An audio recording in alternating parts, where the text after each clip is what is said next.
aussi. Bonjour Lydia, comment tu vas Lydia? Ouais, ça va, tranquille. Chez toi? Ouais, ça va, par la grâce de Dieu. Ok, donc merci de nous recevoir. Merci à vous On aussi. a Violette Mix. Déjà, première question. D'où te vient le nom Tamsi? Au début, je m'appelais Young Joe, mais après, quand j'ai commencé à faire les beats, j'ai voulu que ça soit original, donc j'ai gardé mon prénom vu que j'étais seul, Ouais. donc ça a fait Tamsi. Donc tu rappelles sous le nom de Young Jock Ouais, ouais. avant d'être beatmaker. Tu savais combien de temps que tu es beatmaker et que tu rappais? Je rappe depuis 2011, Ouais. puis j'ai commencé à faire les beats depuis 2013. Et 2013. Ouais, 2012-2013. Mais pourquoi tu as basculé du rap au beatmaking? En fait, déjà,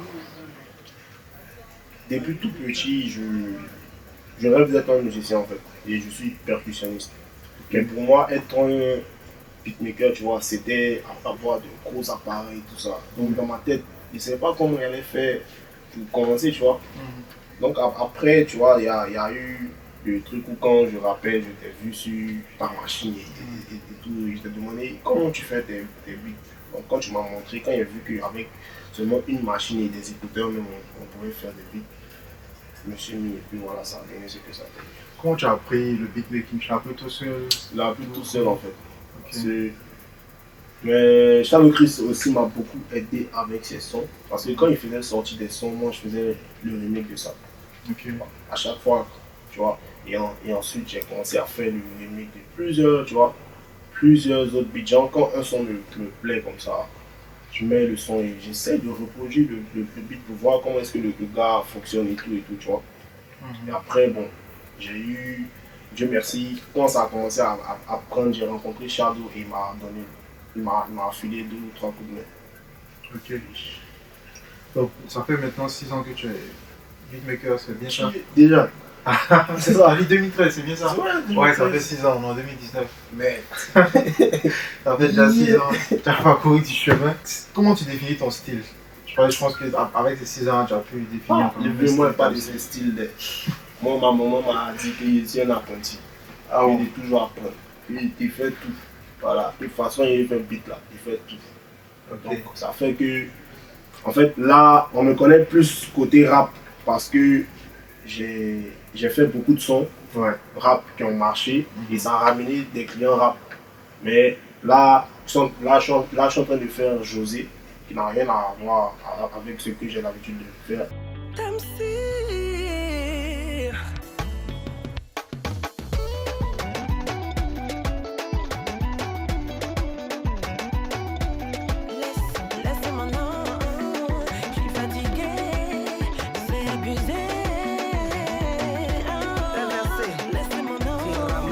Tu vois, genre en fait, à chaque fois que quelqu'un de notre univers vient, il se rend compte que mais, je ne fais pas que du rap en fait, tu vois. Parce que en fait, je finis pas de le chercher. Tu vois, j'écoute tout, je touche un peu à tout. Donc ça fait que quand je m'assois seul, souvent je me retrouve à faire de la musique mondaine, tu vois, et d'autres styles encore. Et c'est quoi tes sources d'inspiration? Les sources d'inspiration, bon, déjà il y a Shadow Chris. Ensuite il y a Timbaland, il y a Metro, il y a Jail, il y a qui encore même? Il y a DJ Scalp, il y a ils sont pleins, Stromae, tout ça. Ok, donc tu peux un peu ton inspiration de partout. Et il y a qui encore même en Afrique ici en fait, tu vois, il y a les Cheikh Tidiane Sek, Abou Bassa, Tchou. Là, moi, une fois que je kiffe tout en fait, tu vois. Ok, je vois. C'est quoi ton processus créatif quand tu te mets à composer un beat? Souvent ça dépend. Souvent quand il y a la mélodie, je mets la mélodie. Souvent aussi c'est la rythmique qui me donne la mélodie. Un peu comme dans Aladji comme ça. Tu vois. Genre je fais la rythmique, j'ai déjà le sample dans ma tête. Donc une fois que je fais la rythmique et que je place le sample, quand j'écoute ma rythmique là, c'est comme si ça sonne comme une mélodie, tu vois. Et donc c'est ça qui fait tu vois. Voilà, c'est un peu ça. D'accord. Ok. Donc tu parlais d'Aladji, comment ça se passe en studio avec les artistes? Est-ce que tu composes d'abord les beats, tu envoies aux artistes ou tu composes avec eux? Il y a 2 façons de procéder. Il y a ce que tu as dit là, et puis il y a aussi, ils sont là, peut-être genre il a un refrain, ou bien soit tu as une idée, tu vois. Et je fais ça devant lui. Je lui demande si c'est bon, si on peut évoluer. Et aussi, s'il a des idées, il me les donne et puis moi j'essaye de retranscrire ça en France. En fait, le but c'est d'être dans la tête de l'artiste. Il faut que l'artiste se sente à l'aise en fait. D'accord. Et est-ce que dans ta collaboration avec les artistes, est-ce qu'il y a des expériences qui t'ont un peu marqué, des trucs que tu souhaiterais? Bien sûr. Là, il y a Bleda qui va sortir, non, ça sort.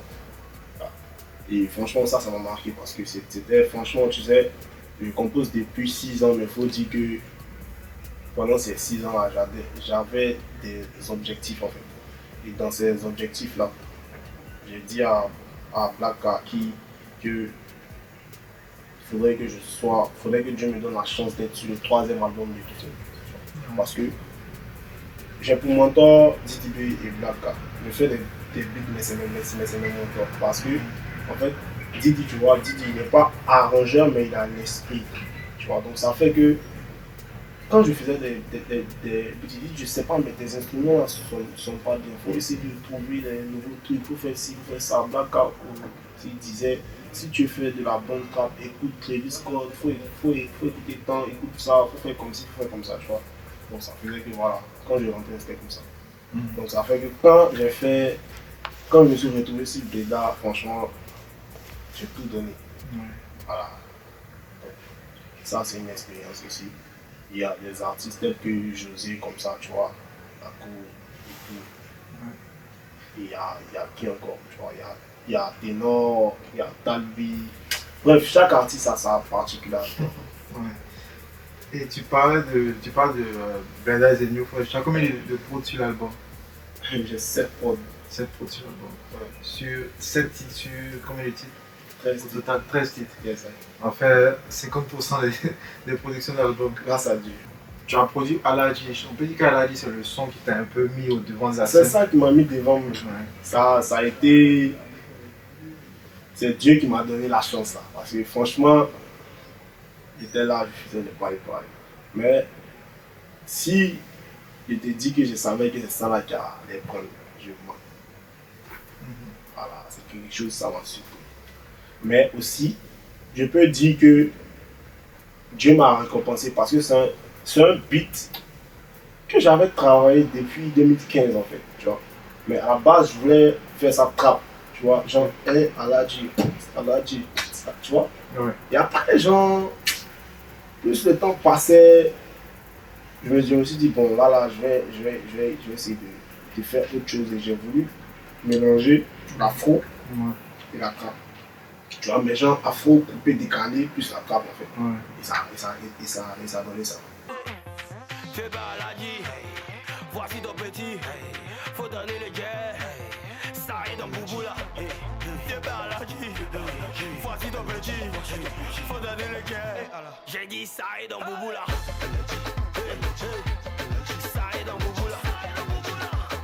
Ah, j'ai dit ça est dans Boubou là, faut donner. Quand ça a donné ça comme ça, après,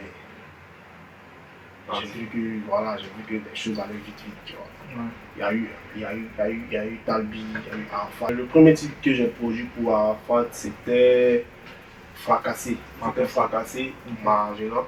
Ça, je l'ai fait quand j'étais au Cameroun. Parce qu'il avait des shows là-bas.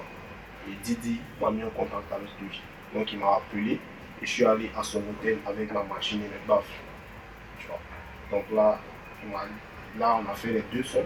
Et il m'a dit que ça sera sur son album. Et ensuite, Didi m'a ramené à Abidjan. Voilà, et donc quand je suis venu, après, on a fait, je crois qu'on a fait le son avec Ténor. Comment ça s'est fait en fait? Est-ce que vous connaissiez avant? Comment il t'a contacté? C'est Kif Nobi toujours, tu vois. Ouais. Mais en fait, quand j'étais au Cameroun, il pensait que j'étais en Côte d'Ivoire. Et quand je suis quitté du Cameroun, là, il s'est rendu compte que tout ce temps, j'étais là-bas, mais il ne savait pas en fait. Après, quand il a fallu qu'on bosse ensemble, Universal l'a fait finir. Elle a fait, je crois, 1 ou 2 semaines de studio pour bosser sur certains briques. Il y a un son récent que tu as produit pour Didi B en solo, Bojavel. Oui, comment là c'est? Comment tu peux nous expliquer un peu? C'est genre, Didi voulait qu'on fasse un son brésilien, tu vois. Voilà. Genre un truc où genre, j'allais moi, fit lui en fait. Parce que il a fait un bail DJ Khaled de toute façon. Donc, on était là et un jour, on était dans un, je crois, un bail de snack et tout, tu vois, pour chiller et tout. Et on écoutait des sons funk brésiliens. Et il a commencé à mimer tac, moi j'avais tac, tac, tu vois. C'est de là qu'après, j'ai fait le beat. Je suis venu lui montrer. On a bien ajusté ça et quand on a fini ça, on a fait le début là.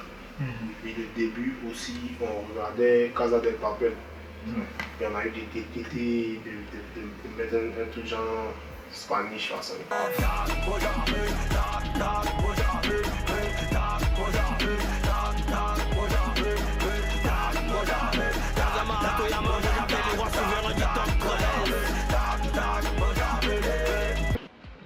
Tu parlais tout à l'heure de DJ Khaled, d'un feat, toi et Didi B. En fait, dans le rap en général, actuellement, on constate que les beatmakers sont de plus en plus mis en avant et tout. Contrairement à avant où les beatmakers étaient vraiment dans l'ombre, là on les voit apparaître dans des clips, même d'autres artistes, on les voit même en tête d'affiche en featuring avec d'autres artistes et tout. Qu'est-ce que tu penses de ça? Je suis très content. Parce que au moins, on ne sera pas obligé de chanter pour qu'on sache qu'on est arrangeur. Tu vois.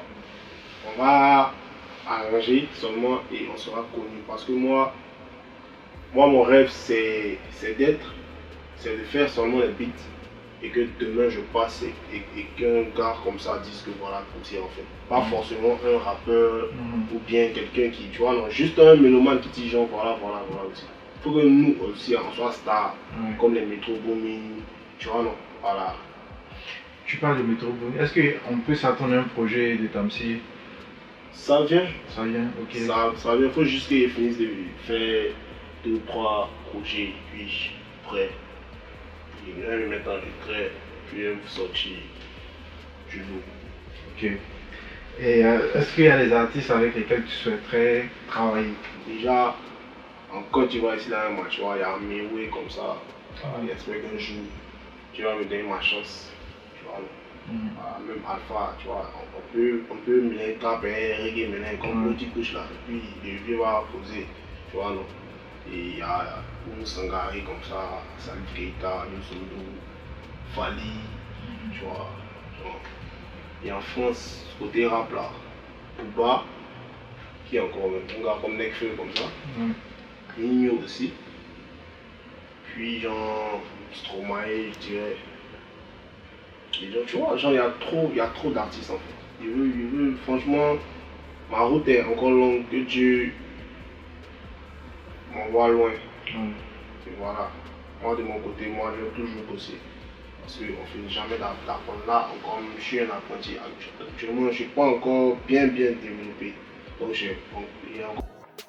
c'est de dire aux autres de continuer le boulot.